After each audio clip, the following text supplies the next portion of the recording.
All right, so here we are. We're about 3,000 feet over the water right near Cape Cod, and we're going to do a little trivia competition from the cockpit. We have no name for it yet, so we're just calling it Trivia from the Cockpit. But it's not cock trivia. That's right. That's okay, right. good. Okay, good. Yes, exactly. So the way it's going to work is that James, you can pop your head up for a second to say hi. James is going to read questions. I don't know what the hell the answers are, so it really is a fair game. And we'll keep score. Sure. Yeah, exactly. Thanks, James. You got it. Let's do it. All right, guys. First question. Which river passes through Madrid? Yeah, it's a real race. Let's see. I don't know. Yeah, I don't know either. The Manzanares. Yeah, exactly. That's what I was going to say, but I wasn't sure and I didn't All want right, to sound wrong. a little bit easier. When did the First World War start? What year? Jesus, I'm going to sound like a moron. What is it, like I'll take whoever gets closest. 1917? 1928. And Nick, you were the closest. The First World War started in 1914. Ooh. Boom. All right. What does the Roman numeral C represent? 100.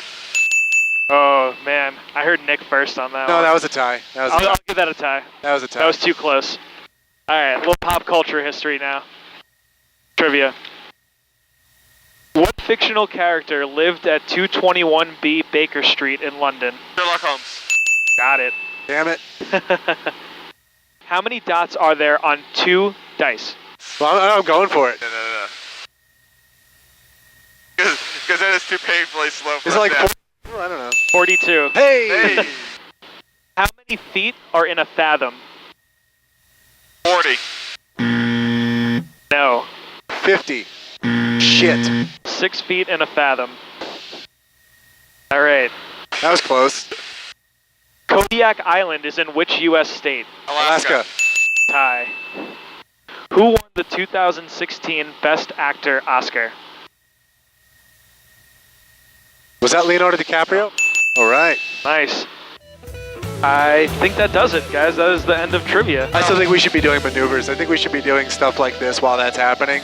And then be like, now do trivia while I'm pulling 2 Gs. Yeah, I just have a couple random questions for you, actually. I'll see if I can remember any of them. Who was most influential in your life? Well, obviously there's like parents and family, so let's just take those out because that makes it too cliche.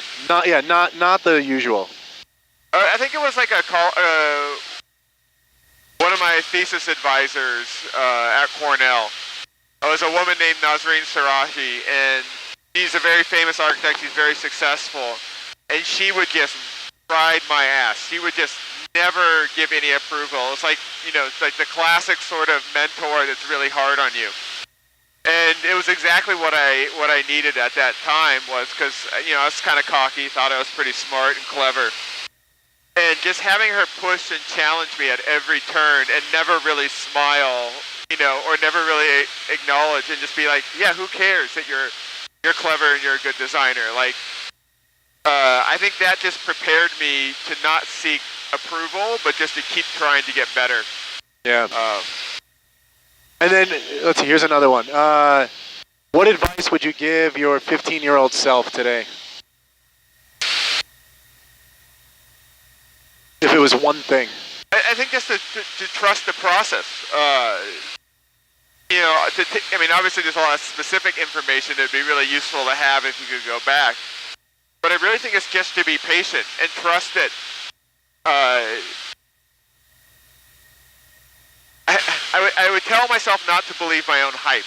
And one of the things that at that time that I feel like as a 15-year-old is you get a lot of adults telling you to reach for the stars and to do these, like, you can be anything, you can be an astronaut. And at the time you often either feel that you could or you feel that that's totally impossible and you're just blowing hot air up your ass. So I think my advice would be, no, you can do all those things, but you can't just do them, you have to build them.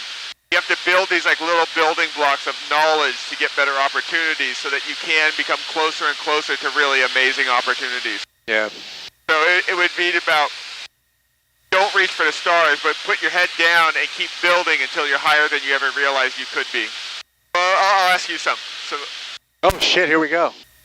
what would be like your sort of dream aviation trip? Trip? Yeah.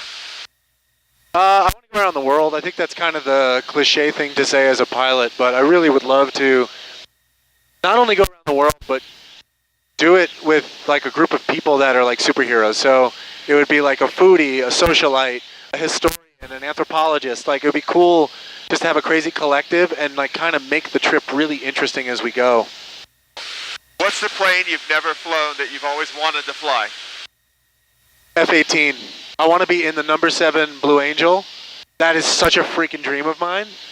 Just to sit in back while I mean, if they let me fly, that'd be even better. But just even sitting back would be awesome.